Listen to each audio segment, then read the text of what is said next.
This episode contains descriptions of some fairly traumatic injuries, which, if you're a bit squeamish, might not be for you or for sensitive ears who could be listening. Rescued is a podcast of conversations with rescuers and those who've been rescued. It's about the lessons we learn about ourselves, the places we go and why, without judgment or shame, to help us have better adventures, manage risk and deal with the unexpected. It was the ABC News that first alerted the outdoors community to Macca's Big Wall Fall near Blackheath in the Blue Mountains of New South Wales. With over 30 years climbing under his belt, including many first ascents and stories, some of which are the stuff of legend, he is one of the Blue Mountains climbing community's most well-known characters. 5 years on from the accident, he joins me today with Sergeant Dal Atkinson, the team leader of Blue Mountains Police Rescue Squad, to speak about what happened and what the challenges of location, access and weather made this one of the longest and most difficult cliff rescues in New South Wales. So guys, I want to thank you both so much for being a part of this episode of Rescued, and it's going to be one of the special types of episodes where it's not just one person's perspective of an incident and what happened, but we actually get two different sides of a perspective, and these perspectives are really important. So with me in the room today, we have Macca, who's going to talk about something that happened to him about 5 years ago in May 2020. And in the room, we've also got Sergeant Dal Atkinson. So I might get Dal, if you wouldn't mind just introducing yourself briefly to get some background on your role and the role that you played in this incident. So Dal Atkinson, I'm the team leader of the rescue team, the police rescue team up here in the Blue Mountains. Been doing it for almost 18 years, certainly not the team leader for that whole time. So our day-to-day role is we coordinate and perform all the remote area search and rescue incidents in the Blue Mountains and surrounds. And also we're the accredited vertical rescue agency for the Blue Mountains local government area. I was on shift when the call for Macca came in and subsequently led the rescue operation from the police rescue perspective. And I was one of the guys that spent almost 24 hours down on that cliff with Macca. Let's fill in the story a bit from your perspective, Macca, and tell us a little bit about who Macca is. So give us an understanding of how did you, I think from an outdoors perspective, how did you first fall in love with the bush and spending time in these places? Well, I guess I was a typical child of the 70s, did Cub Scouts, venturers. We did go out and go climbing and canoeing and caving and all sorts of stuff like that. The equipment of the day was essentially a diaper harness made from a bit of seatbelt material, which in our case was cut out of a dumped car, 2 stew-by steel crossed beaners, horse-allayed 3-strand rope. Army pants were the regular sort of fashion. And I guess standing at the top, it was like, so is this dangerous? And it was like, well, yeah, you'll bloody die, if you stuff up, which I think is a major contrast to today where it's like, top belay, mega safe, and you're at the top and your instructor, is this dangerous? And it's like, no, it's perfectly safe. And essentially it is. But I grew up knowing that stuff was dangerous. I gave up rock climbing, got into social activism for 10 years during the 80s, and then got back into climbing in the early 90s with kids when I'd moved to the western suburbs. And the local gym had opened up. It was sort of like, oh yeah, I used to do that. The challenge, the working out of a problem for you. For mental health, it's also a place in which you can be focused in the now. You can forget anything else that's going on in your life. And so it can provide, a welcome respite from, society. I guess I then got into adventuresome climbing as a preference, because, again, it just makes the now so much more visceral and engaging. Adventure climbing can be a lot of things, from just sort of easy stuff that has exposure, and so it's a more sort of general feeling of engagement with what's going on, in that you've really got to pay attention. Think of some of, a steep climb out from a canyon, perhaps, where, you've got to pay attention and you're engaged, but you still have safety. But then there's also stuff where, yes, you want to push the envelope, and now we're talking about stuff where it's no longer, it's vertical or past vertical. So you're really hanging on, and there's consequence to what can happen. Can I ask you about a quote that I've heard you use in the past, the Edward Whymper quote, the climb if you will? Climb if you will, but remember that courage and strength are naught without prudence, and that a momentary negligence may destroy the happiness of a lifetime. Do nothing in haste. Look well to each step, and from the beginning, think what may be the end. Are you able to give me a really simple explanation of what is it that climbing these days, with all the equipment we have, what would be a good response to say to someone who thought, oh, all climbing is stupid, and any time you step off a cliff or try and go up one is stupid? What would you say to them? Well, climbing has a very wide gamut of activities. First, you can choose a climb that's safe. It's like choosing to walk up a set of good stairs rather than walking up a steep path. That's yourself as protection, where you make the decision as to how safe you are, whether you choose to climb something or not, whether you choose to take that next move or not. Then, as you're climbing, you're using a rope which protects you if you fall. You place pieces of gear, which can either be traditional gear that's placed in cracks and crevices, or in the case of sport climbing, a bolt. You can choose climbs that are safely bolted. You can choose climbs that are safely protectable with natural equipment. If you're climbing a crack that goes all the way up a cliff, you can essentially put a piece of gear every move just above you, and essentially have the rope above you the whole time. So imagine you're walking up a set of stairs with a handrail next to you, and you can clip a rope in all the way up. Now imagine that the stairs you're walking up are really very difficult and a bit slippery and quite steep, like a ladder, and you're likely to slip off. Then the places where you can connect your safety onto the rail become less and less. So your option of falling becomes further and further. Essentially, you will fall twice as far as you are from the last point of protection, plus a little bit. So let's take a journey back to May 2020 and this day that we're talking about now. What do you remember of the day?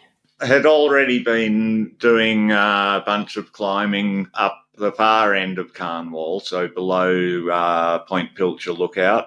Did some really nice stuff there, a 200-metre first ascent. Looked pretty interesting, highly unlikely that anyone else had ever looked at it, which is always a good point. And the first pitch looked really good. And So we decided to do that. Zach climbed it, Hugh followed, then I climbed it, and it was quite good and it was well within my ability. So when the option was given to start up the next section, which was 60, 70 odd metres, and so I started off up a crack line, which ended up being quite dirty. There looked like an option going on to a slabbier section with less protection, so I headed out there, found some gear, looked up, saw some more gear, went across to that, got a pretty good wire in, not where I thought it was, but in a novel placement, climbed up to it. Stance was good, but the gear required me to do one more move. So before you tell me about that one more move, can you explain what you mean by protection and gear? For those of us who aren't climbers and don't understand, especially this form like trad climbing. Okay, well, there's various equipment from small bits of metal that you can jam into a crack in the rock. Imagine a strap of a bag getting caught in the V slot of a branch and it stops your pack moving. So that's essentially what basic trad gear is. Equipment that you can put into the rock and connect your rope to so that if you fall, that will hold you. And so you'll only fall twice as far as you are above that. Yeah, so talk to me about this one last move that you had to make. Basically, I'm at a quite good stance. I look down. Yes, I'm well above my gear. No, that doesn't change the equation of the difficulty of the next move. It only changes the consequence. And to this day, I haven't worked out what happened. I've tried half a dozen times to walk in, managed to get onto the cliff 2 or 3 times to try and get down to the exact location. Never quite made it to the right spot yet to try and redo the move. So I realise I'm falling. Apparently I called falling quite calmly, obviously just in pure instinctual reaction, because it takes a long time to actually realise that you're falling. It's like 200 milliseconds average sort of reaction time and all of that. So realise I'm falling. I've called falling.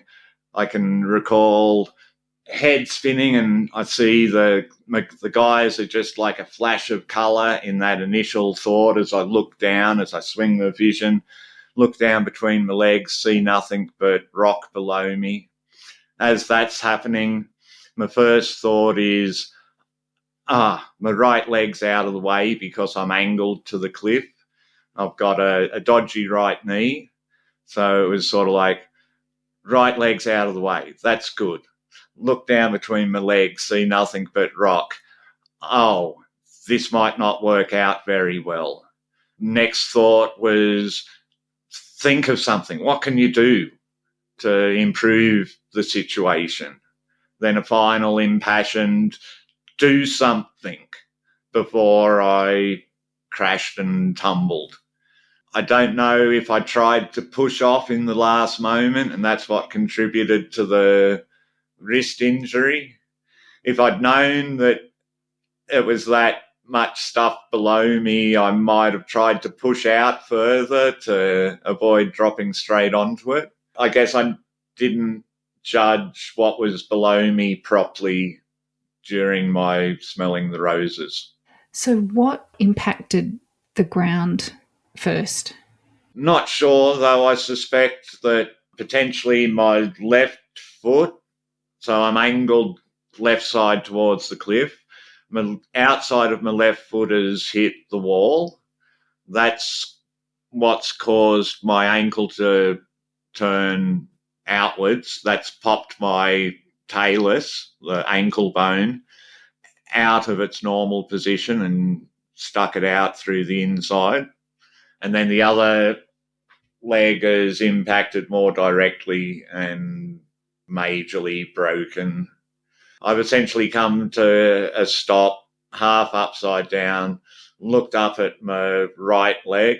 There's a hole the size of 3 or 4 finger width or length by 2 finger width, hole sticking out of my right leg. My right ankle or foot is flopping around like a fish. My response to that was, okay, that's not good. Go to grab it. Left wrist explodes in pain and seizes up. I think somewhere there it was hitting a nerve that was just giving intense pain. Behind my wrist, my left ankle comes into view and there's a bone sticking out of it. And I'm like, I've got no idea what that bone is, except that it's not supposed to be sticking out.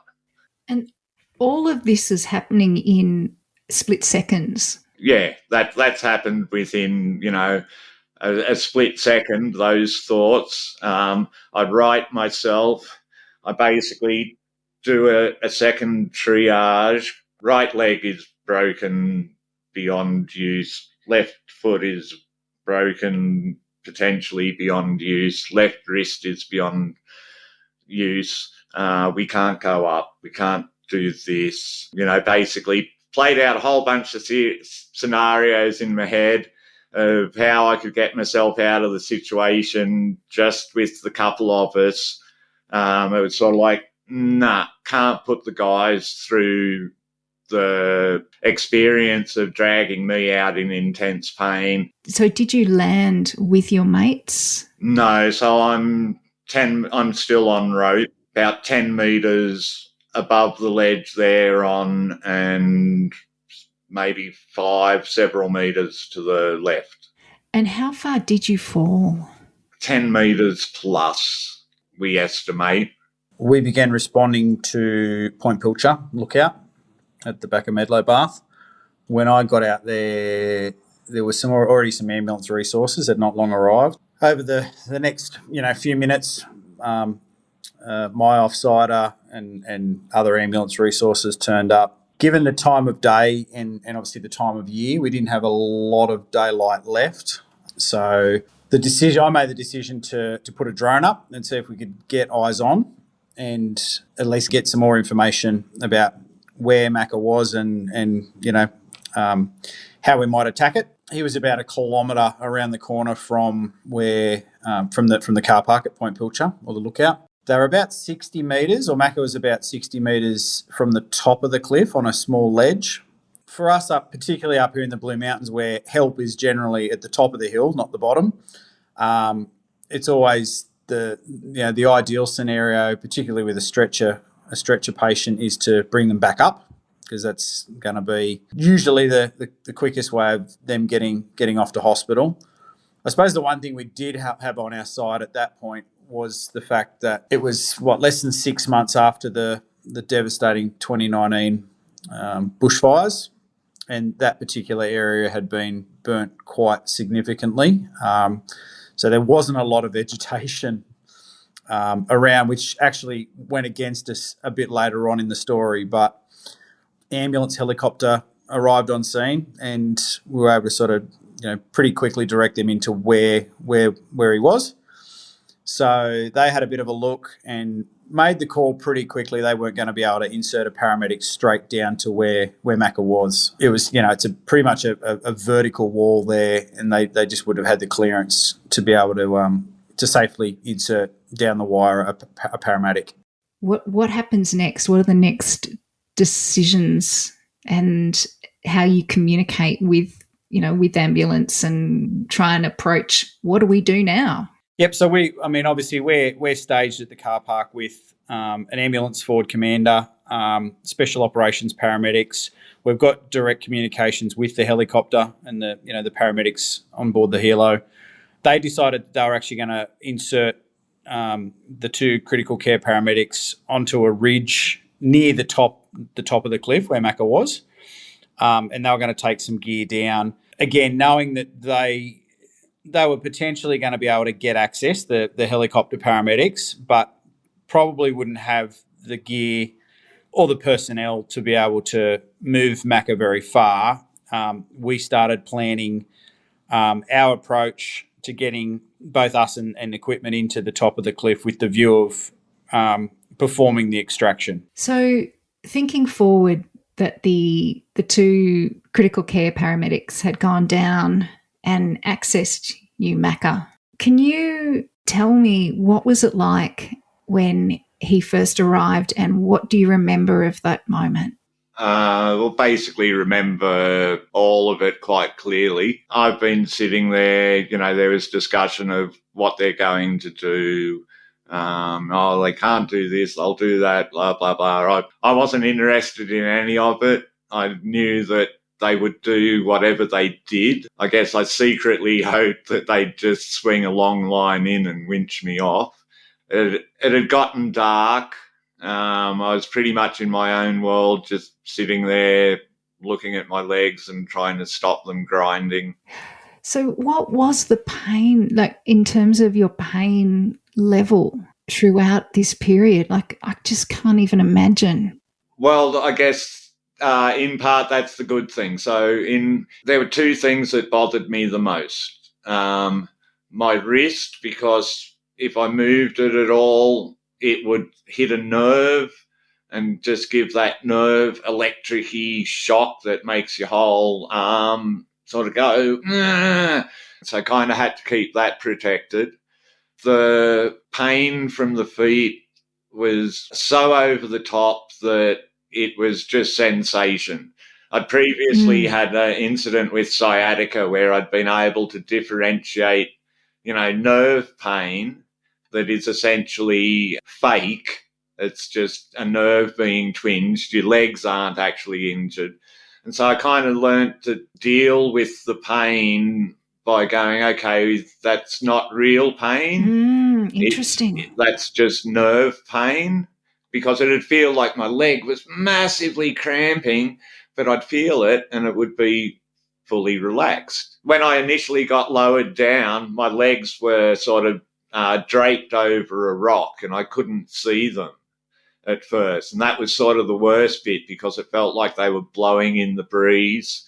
So from that initial position, after initially just going, thank God I'm sitting down, there was just most fortunately this sort of seat-type boulder directly under me. So that was that lowering you down off, because you were still on rope, as you said, when you'd fallen. So this was to get you down from that rope onto something solid but still attached.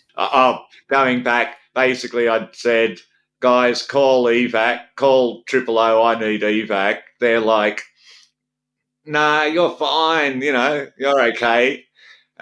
Literally just wobbled the leg at them and went, nah, broken both my legs. What do you want to do? There's not much I can do. I can't reach the rope in any way to get back to them, and it's like, just lower me back down level with you. And fortunately, there was this perfect seat over a boulder. Sat there, relaxed for a little bit, realised that the feet weren't going to handle that, picked my legs up, spun them around sort of 45 degree to the cliff so I could sort of look at them. Okay, I've got bleeding going on. Wiggle your toes.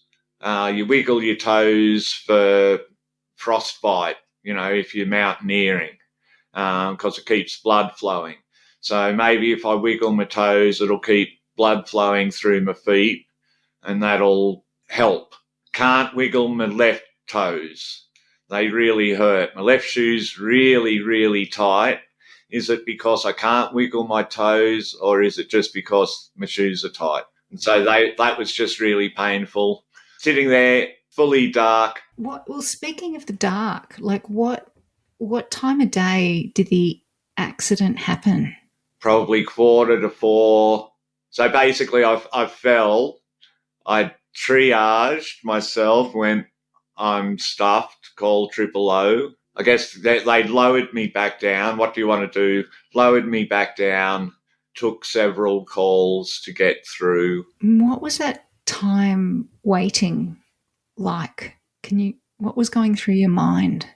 That I need to hang on till they get here, and then I need to hang on till we get to the hospital, because it doesn't end once the rescue people get there. There's too many incidences of people giving up once rescues arrived. Basically, I accepted what was going on. Simply had to wait and wait. Went into my own bubble. What was that, your own bubble? Can you explain mentally where you went in that time? Well, just that whole thing of making sure my leg didn't sort of grind. I couldn't think about Hugh, who was on the ledge with me. I had a bit of a vomit with absolutely no energy to move, basically in the dark, and basically all I knew is that I needed to just wait, hang on, and that help was going to arrive. What's the size? How wide is this ledge that all three of you are on this spot at the moment, and then this fourth person from ambulance comes down? Basically, the ledge is not much more than a metre wide. To the left of me, towards Point Pilcher, it gets a bit wider. There's a tree where the belay is, and then it's 5 or 6 metres or more over to where I am. I'm sitting on a bit of a boulder, fortunately, that gives me a seated position. The bit between me is quite clear, a little bit of dirt and greenery where I am. It maybe gets a little bit wider, but not much. Suddenly, out of the darkness, the paramedic appears, hanging on his rope. "Hi, I'm Luke." I'm like, "Hi, I'm Macca. I really need to get my shoes off." This episode of the Rescue Podcast is proudly brought to you by the good folk at Blue Mountains Climbing School, who are passionate climbers, canyoners and bushwalkers dedicated to teaching the kind of skills that enable outdoorsy types, that's, people like you and me, to safely and responsibly undertake our favourite activities and to get out in wild places. With some of the best guides in Australia and 1 or 2 volunteer rescuers on the team, they not only know what to teach, but how to teach it in really practical, effective and engaging ways. So if you've been thinking of sharpening your skills in climbing, canyoning or bushwalking, check them out at climbingschool.com.au. So Dal, what comes back up to you from your colleagues in Ambulance New South Wales who are halfway up this really big wall with Macca in the dark now? And what time of year is this too? What kind of weather conditions and temperature? It was mid-May.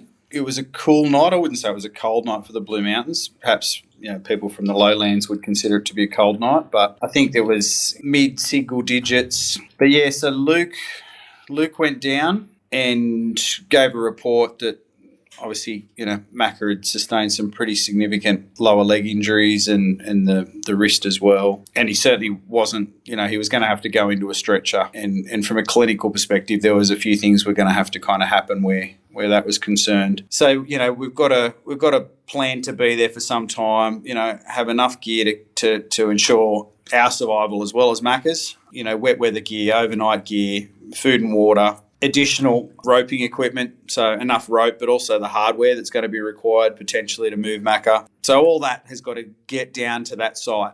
So I couldn't tell you, who took exactly what, but we had a number of lines. I think we ended up with three separate 200-metre ropes anchored from the top. And as Macca said before, everything we'd done on that ledge, we had to be attached to something. We had to be attached to a safety because it's only less than a metre wide, and below that's another, upwards of 100-metre drop. And when real estate is that limited, not only the number of people you've got on the ledge, but the bulk of the gear, but also the weight and how, everything you move probably affects something else that's either attached to it or, balanced against it or something like that. Yeah, no, absolutely. I mean, they're all things that have to be taken into consideration. So from memory, we set up like a traverse line, a safety line on horizontally across that ledge so that we weren't all, tripping over each other and hanging off the same ropes. I guess good fortune,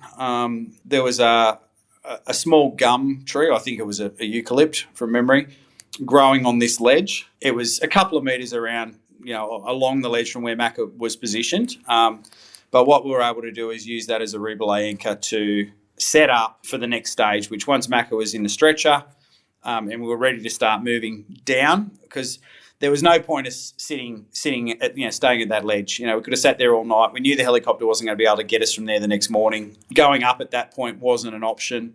So, like any of these jobs, you've got plan A, B, C. Sometimes that changes, either the plan changes completely or just details within the plan change. But we're always working towards the end goal, and that's to get him out of there. So with the most viable option being to go down, notwithstanding we didn't know what we were going to find when we went down, but to go down, we started setting up for that. So we set up a rebelay anchor off this tree, and I don't think Shell spent a lot of time on that ledge with us. So I said to Shell, listen, can you descend down and just see what you find? As I said, by this stage it's probably midnight, very, very close to, and she had no idea what she was going to come across when she got down there. Well, it sounds like up to that point, Macca, you're being an incredibly compliant and helpful patient who has just suffered an immense physical trauma. And I can't imagine what's going through in your mind. How did you keep your cool? Well, there was a very limited number of things that I could do. When Libby got down, the stretcher just happened to fit perfectly on the ledge, just wide enough, just long enough. She couldn't come across. So she held the far end of it. Luke, who's fortunately quite tall and, all of that, he's on rope just in front of me. I'm still on tight rope from the belay. I think Hugh probably pulled on that. I was like, look, I moved my legs before. I'd much rather deal with them than have someone else deal with them. So Luke basically just grabbed me from the harness and lifted me up. I grabbed my legs and threw them at the far end of the litter, and then I was in the litter, and everything was good. And everything was good? Yeah. Oh, well, everything had improved. Then Dal got down, and it was sort of like, hi, Dal. Sorry about the problem. That's the thing about the small communities, isn't it? People know each other. Yeah, and then everything got better because it was sort of like, I know Dal, and it's sort of like, then it was sort of like, good, I don't have to worry about getting myself out. I'm his problem now. By the time you got down to this ledge, can we give the ledge a name? The Taj Mahal. The Taj Mahal was what Luke and Libby named it. Excellent. So the Taj Mahal, this incredible little overhang, it was just 2 from police rescue, is that right? 2 from ambulance and Macca. And then Macca, your 2 friends were soon to depart.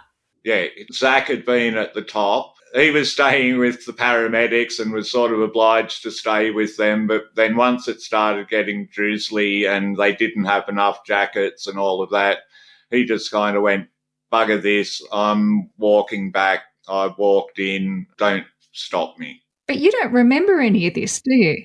No, once I got slid into the Taj Mahal, I then started coming out of the dissociative state that they'd had me in. So my first recollection at the Taj Mahal is this black thing being slid over the top of me. And that was you being slid into the slot. Yeah, right. It slid in and me just going, oh no, I'm not dead. And then it was sort of like, oh, okay, this is really weird. I can see legs walking in front of me because I'm like tripping on the ketamine. My brain's trying to make sense of stuff. And so these discombobulated bodies walking around are quite entertaining. I basically told a whole bunch of stories. So were you in pain at this point? Like if you're able to tell stories and be, a somewhat helpful and entertaining patient, were you in pain? No, not really, because I'm majorly dosed up on, a good dose of morphine and a whole bunch of ketamine. So if anything, I'm tripping balls, as they say. And it's like extremely difficult to try and actually like keep a cohesive speech going together.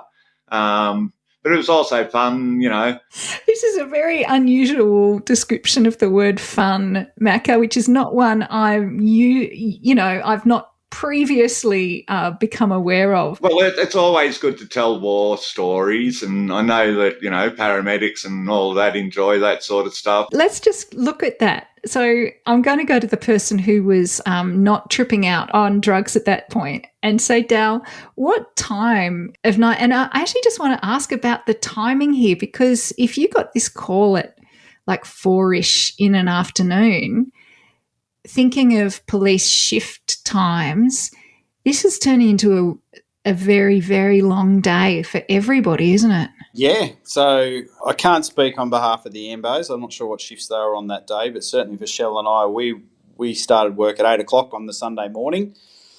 We're now in the wee hours of Monday morning. Yeah, so by the time we got everyone down to that ledge, where we could relax a little bit. Once you were sort of tucked into the cave, you're actually able to come off rope. So that was pushing about 4 a.m. So I got so many questions about that.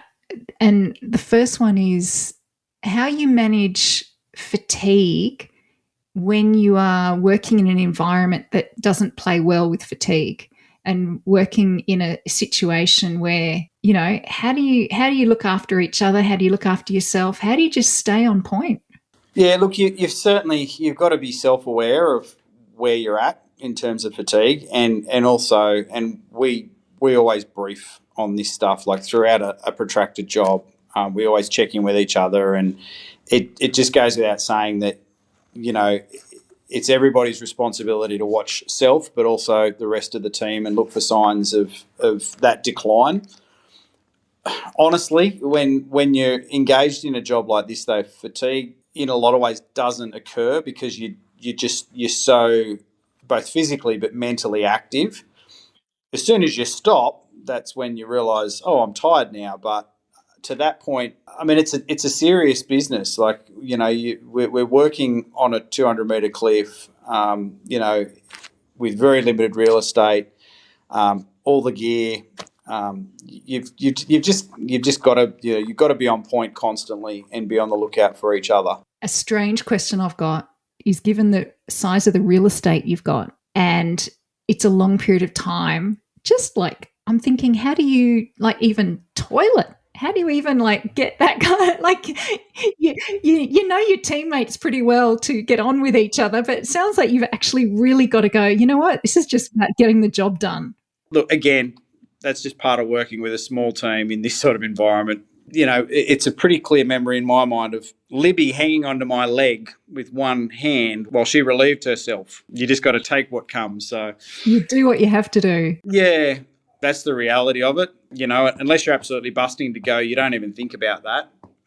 So going 12 hours without taking a leak is it is what it is. Don't know if that's physiologically the best thing, but keeps you stay on point to the job. There were times for me where I was sort of quite thirsty, and, they sort of, they gave me some water, and then at other times it was sort of like, oh, we haven't got much, we've got to stretch it out. And I'm sort of like, oh, yeah, okay, I guess that's fair enough. And, thinking back, it's sort of like, well, actually they would have had plenty of water, but they were managing my hydration.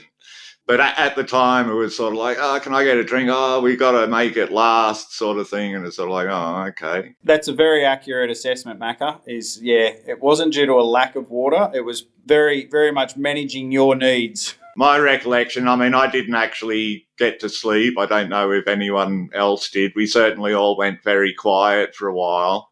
And coming back to the whole pain thing, so during most of that storytelling time, I'm just tripping balls and managing to speak, and my body just feels fantastic. As it all started wearing off, the pain started ramping up quite a bit, and I was simply trying to stay quiet. I didn't want to. I was sort of like, okay, I don't want to wake them up. They're having a rest. And then ultimately, I think Libby heard me groaning and was sort of like, Luke. Top him up. Yeah, what's wrong with Macca? So like, it's just all starting to hurt a bit. Didn't want to bother you. I'm wondering if they wish all their patients were like you, Macca. Well, in the presentations they've given and all of that, they said I was quite fantastic. But again, to me, it's like, well, what else could you be? I guess you could be a complete a-hole and go, get me out of here.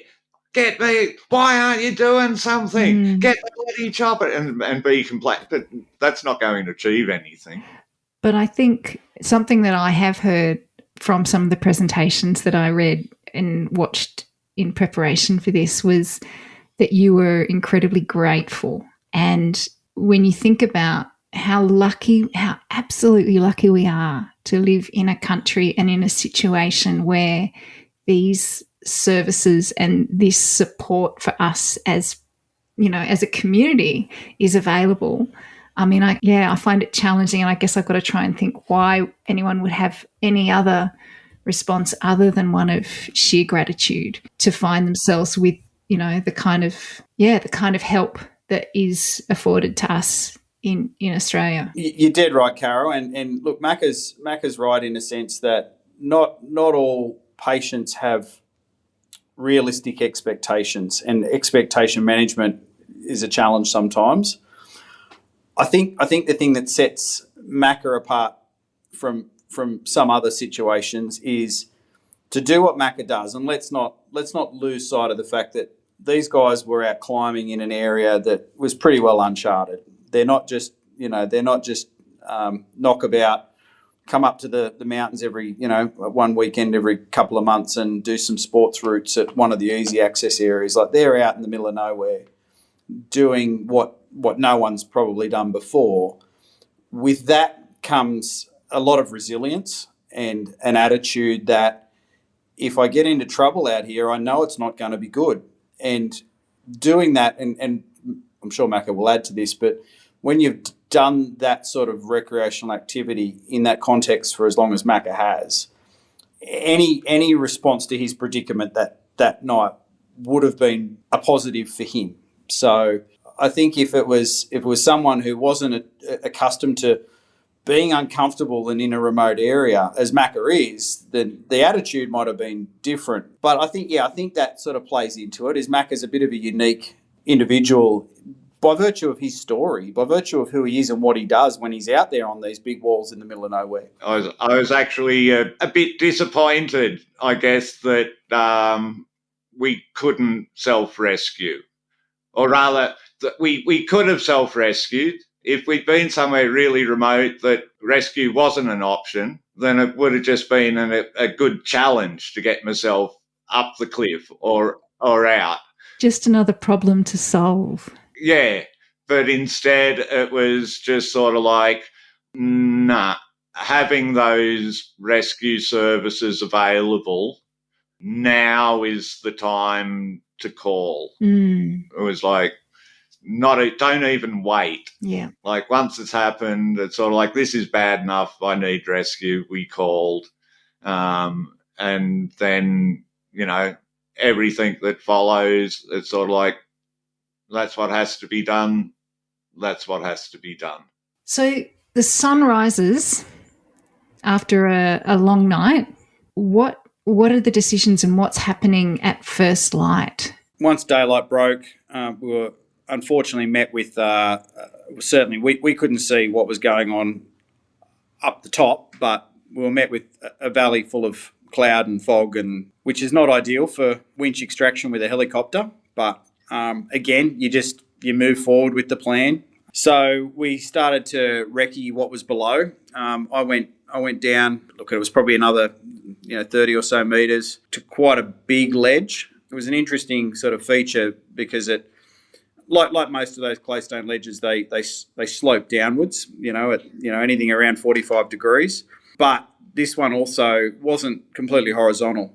It had a bit of a rise to it from where you land, and from memory, there was a bit of a gully kind of off to the left, as you know, directly below where we were in the cave, as we're calling it, the Taj Mahal. So we went through the motions of facilitating that. We got Macca down to the landing point on that ledge to begin with. Then we had to set up another system to then physically move him horizontally of sorts up that bit of a rise and around the corner. So that took a little while to achieve that. And it was early afternoon from memory.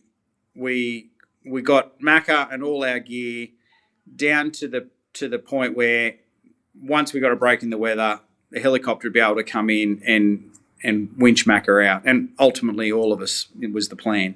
So another question I've got is, the first I heard about this job is probably the same as so many other people, in that it hit the news and there was footage on news coverage that was being shown of, you know, this cliff rescue that was taking place, and it was, you know, taking an extended period of time. What was your perspective of that? Did you have knowledge, or could you sense that there was anything happening outside this bubble of rescue that you were in yourselves? I certainly could. What appeared to be a news chopper came in whilst I was still conscious in the morning before we headed off. My memory, again, I get blacked out once we leave the cave. So I was trying to wave at the camera crew so that my daughters could see it, because basically, so two of my daughters had heard it the night before. My youngest, who was training to be a paramedic at the time, had her partner's mum call out, "Oh, there's a guy stuck on the cliff." And she's like, "Oh, it's probably my dad." "Oh, don't say that. He's hurt really bad, broken both his legs." "Yeah, that'd be something my dad would do." That sounds like that paramedic sense of humour. Do you have a personal story about an incident or time during an outdoor trip when something didn't quite go to plan? Maybe you got lost, injured, let down by some gear, or something else. Look, honestly, it can happen to any of us at any time, regardless of how experienced we are. And it's by sharing these stories that we can all learn and help avoid them in the future. If that's you, I'd love to hear from you. So please drop me an email to rescued@lotsofreshair.com. That's LOTSA freshair.com. Okay, so Dal, you've scoped out this area which seems doable, but it's not a simple task and it's not done quickly. No, so it took, once we decided that's where we were going to aim for it, it took a few hours to move Macca down there. And as I said, it sounds simple in theory, but one of the biggest challenges was actually moving him across once we got him down to the ledge, because gravity's on your side at that point. But we actually had a couple of lines set up above Macca, which we kind of used to pendulum him across that ledge in a couple of stages. Again, you know, there was only two people on the stretcher, essentially trying to manoeuvre it, you know, on this awkward sloping uphill ledge. So we sort of built the system to make that as easy and as safe as we possibly could. Certainly, you know, it was totally safe. I'm just thinking about it. It would have been late morning probably. We got Macca to the spot where we were happy, and then it was just a waiting game for the weather to clear. Obviously, while all this is happening and while we're working in that bubble, as you say, there's a full command post set up with representatives from both agencies. There's lots of comms backwards and forwards. We'd basically say, this is our plan, these are our needs, make it happen. So we had helicopters sitting, waiting for that window to come in and pick us up, because we were very conscious of the fact that we might only get, if we got a window at all, it might only be a short period of time to get it done. I couldn't tell you how long, but it felt like a while we were kind of sitting there waiting. Once we got that that weather window for the aircraft to come in. They came in, they put down a new paramedic down the wire that was going to, because we'd all been out there by this stage, we'd been awake for well over 24 hours. Wow. Notwithstanding, we probably had maybe at the most an hour of broken sleep in the Taj Mahal. They sent a fresh paramedic down to, I guess, facilitate the winch extraction of Macca. Mm. So off Macca went in the helicopter and on his way to hospital. Even that task was marginal, the helicopter. And if you've ever seen the news footage of Macca actually getting winched out, there's just fog rolling around. So the guys on the aircraft, the pilot and the aircrew person on that day did a remarkable job of getting in there in that window and getting Macca out. It was kind of a bit of a sigh of relief at that point. Once Macca was up in the aircraft and the aircraft flew away, we went, okay, that's pretty much the job done. Notwithstanding, we're still there and we're still stuck there at this point. The weather closed in again, and we weren't actually sure if we were going to get out. And I remember some comms with our representatives up at the command post to the effect of, well, we're going to send more people in to relieve you. And I remember saying that there's no point, even if other people come, we've got no other way of getting out, short of abseiling another 50 or 60 metres down into the valley floor and then the several hours hike back up, what was then the extremely damaged Rodriguez Pass to Evans Lookout. I said, I'd rather just spend another night here than face walking out in the state we're in, both physical but also mental fatigue. As luck would have it, it was probably about an hour or so after Macca got picked up that another window opened up and they were able to get another helicopter in and pick the rest of us up. We got dumped off at an oval at Hazelbrook. They were going to take us to Blackheath, but again, the weather was that marginal. They couldn't get into Blackheath. They couldn't get into Katoomba. They basically had to skirt around it, and we got dropped off at Gloria Park at Hazelbrook. I remember on the way home, I got a phone call from police media saying, would you be willing to do a live cross to the Today Show at 8 o'clock in the morning? And I went, yeah, sure. I mean, we've been awake for what's now, 30-something hours and spent, almost 24 hours on this cliff. And you did it? Or you're joking? Yeah. No, we did. The next morning we were met with a camera in the car park at the police station, and we did a live cross to the Today Show and Sunrise. It was an experience. I'm thinking, if that was me having to stand up in front of a camera, or anybody after that experience for the last, 24, 36 hours, I would be sounding as incoherent as Macca trying to tell stories in the Taj Mahal. Well, I got home, it was probably about 5:30 in the afternoon I got home. I would have been in bed by 6, and I probably slept for 12 or 13 hours. So come the next morning, I actually didn't feel too bad. Big question then is, what did you learn? Like you said, when you spend time, working in a small, tight-knit team in those kind of environments, in those experiences, what do you learn about yourself, and what do you learn about the job that you're doing? It's interesting in the days after reflecting on a job like that, and it's not just what you learn about yourself, but it's what you learn about your teammates as well. And I've got the utmost respect for Shell, Libby and Luke, because we really did just work so well as a team. At no point do I remember any of us, losing our shit or getting frustrated at what was happening. We knew that it was going to be a protracted, complex job, and we just had to go with the flow. And like I said before, as long as you're moving in the right direction, it doesn't matter how fast or slow you are moving. I guess the one thing, and Macca might disagree with this to some extent, but the one thing we had on our side is Macca wasn't going to die if he spent, 12 or 24 hours on that cliff. I mean, ideally we would have had him in a hospital bed as quickly as possible, and I'm sure the long-term effects of his injuries, I don't know how much that was impacted by the time it took to get him to definitive care.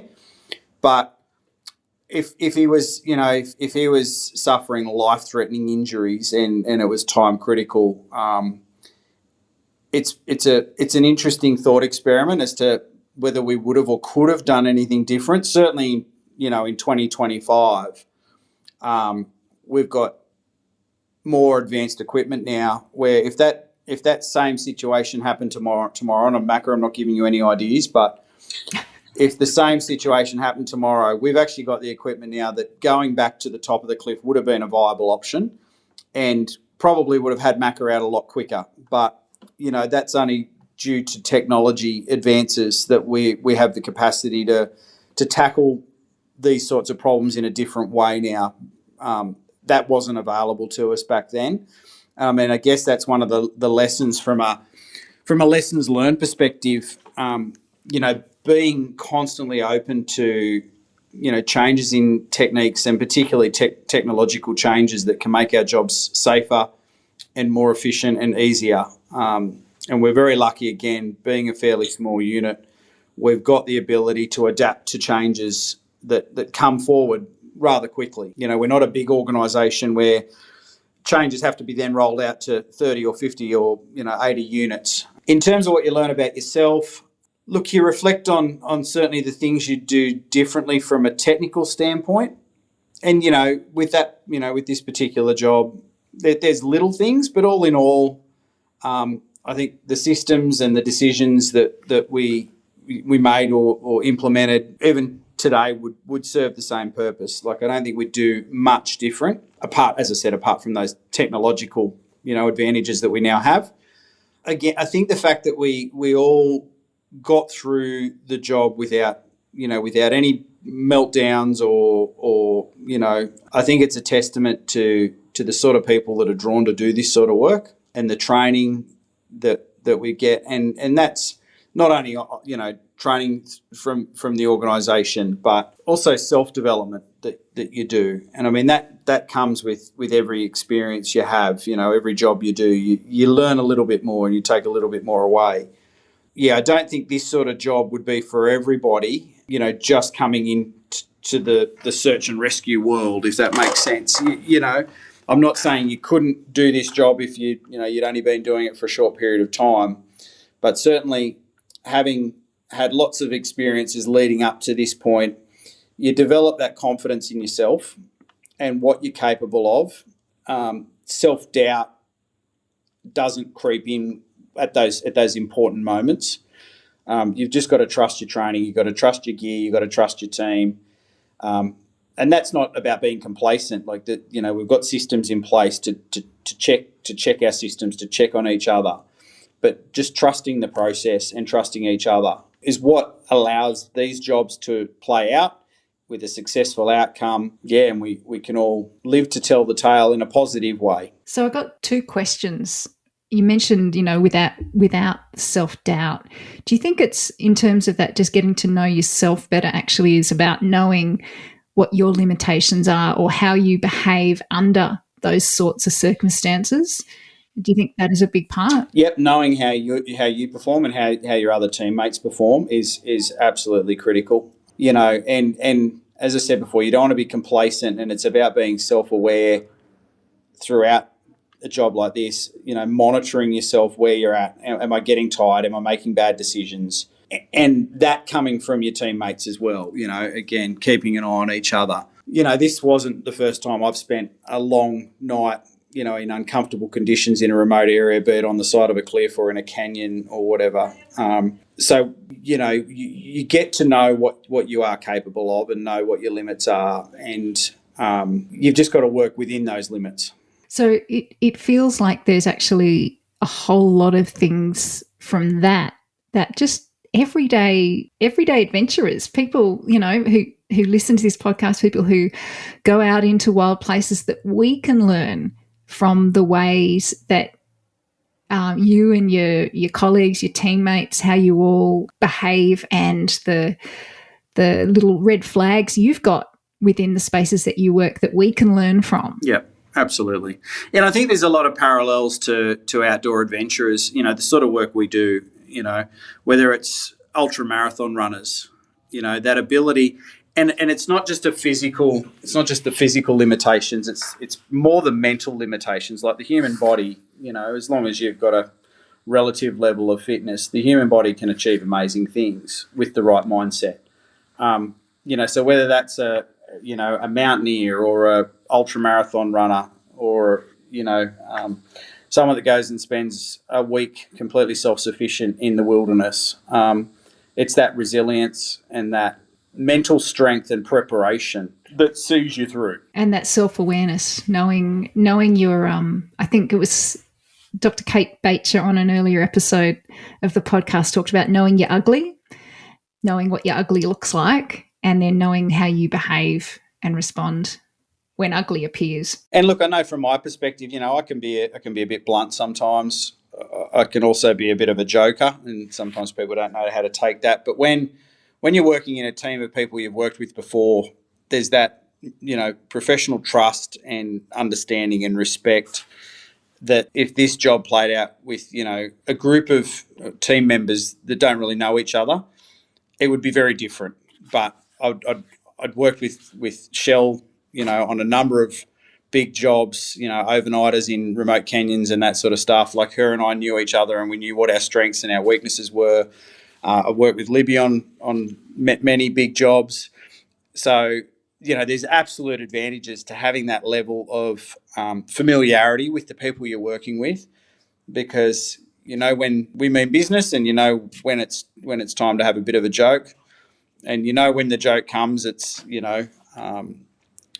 I think having done this job for a long time, humour is a really good source of therapy amongst the team. If you get too serious with it, it's a serious business, and if you stuff up, you could kill yourself or somebody else. There's no question of that. But I think being able to have those jovial moments, it just brings a sense of calm and control to the team.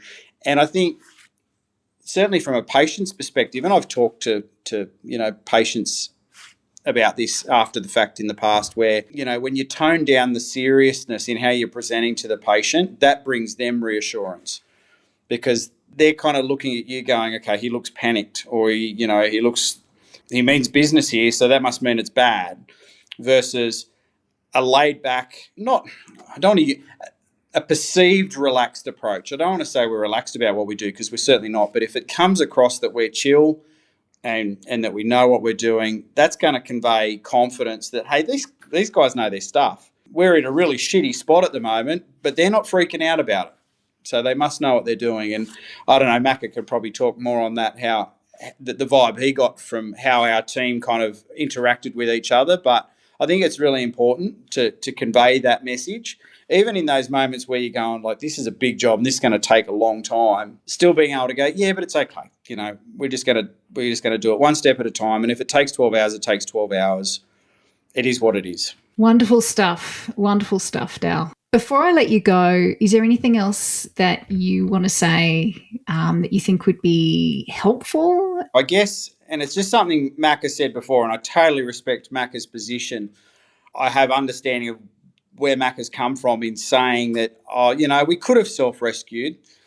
Macca was in a really, really horrible predicament that night, and I'm not saying they couldn't have got him out of there without help, but I don't know why anyone would want to even attempt to get out of that situation when you've got, professional search and rescue services at your fingertips. It's three pushes of the 0 button on your phone, and the wheels are in motion. So I guess the message in general terms I want to convey is never be scared or embarrassed to call for help. Certainly in Australia, as you said, Caro, we are so privileged to have access to the level of professionalism and competence that we have. Don't be scared to use it. We get called out for a whole range of things, something as simple as a rolled ankle, 15 minutes walk from a car park, and we're happy to go and do that.